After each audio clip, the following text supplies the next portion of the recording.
Hello and welcome back to Wargaming with me, Gary. I hope the video's not too juddery. I'm doing this by hand because I wanted to be able to go in and show you what I've been doing. But this is continuation of the terrain that I'm using. So that's going to be, if I just come out a little bit, you can see that it's the sand dune. There's all the bits and pieces I've been using. And what I'll do is I'm going to use both sides of sand dunes. So when I'm just doing historical wargaming, I'll use the other side, which is just plain. When I'm doing fantasy wargaming, I'll use this side. Now I was originally going to put a roof which would come off and on, but then I've kind of changed my mind. I do intend to do some type of dungeon wargaming, and for that I will build a completely separate dungeon. So, and then having realised I was going to do that, there was no point, I didn't feel, by putting the roof on. But what I've done here, you can see what I've done is, I've painted the front of the tomb. I've cut from polystyrene, or from insulation boards, and then they're just ordinary builders insulation boards.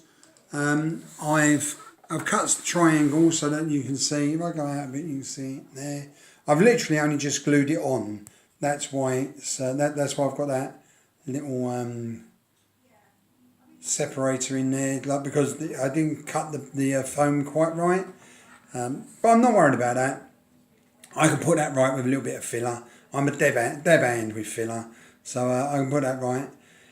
Now what I did do, and I think I'll just show you what I used. You can see on here the bricks that I've cut out. Now all I used was the back of this paintbrush, and I did it just by, and I'll show you if I can get this right, and all I did was put a little bit of pressure on there, dragged it across,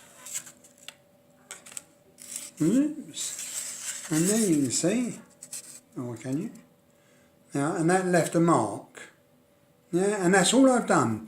So, so I'm kind of learning and making stuff up as I go.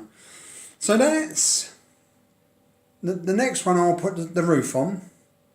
Or will I? No, I'll do the filler first. So once this glue's gone off, I'll do the filler.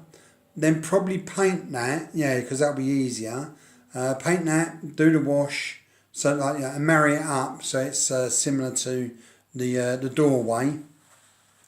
And then I'll put the roof on, and then it's a question of and what I've tried to do is I'm trying to give the impression that like the tomb or the entrance to the pyramid goes into the sand dune, yeah, and disappears in there, yeah. So that's what I'm trying to do with that. We'll see how it works out, but I'm quite pleased with how it looks at the moment. And looking forward to getting on with some more of it. And this is still part of my original project. And if this works out okay, then I might actually build a palace or a town or a castle of some sort for my ancient Assyrians, Babylonians, Sumerians, Akkadians, you know, for that Mesopotamian period. Which I think would look quite nice. So yeah, so that's where I'm at.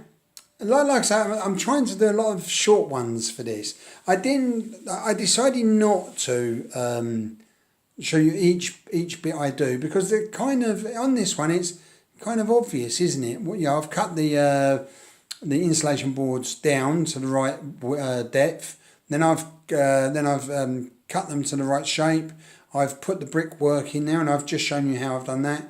Then I've glued, first I glued the entrance to the tomb on the base, and then I've glued the sides on, and then it's just a question of putting the roof on. So that's that. I hope that's you know, I'm finding it quite interesting as this slowly builds. And if I come out a little bit. Right, so let me bring that down and it might focus more. That's better. Yeah. So you know, I don't think that's too bad. It would look really nice once I get the sand and the shrubs and everything on it. So yeah. Okay, so onwards and upwards. Speak to you soon. All the best. Bye.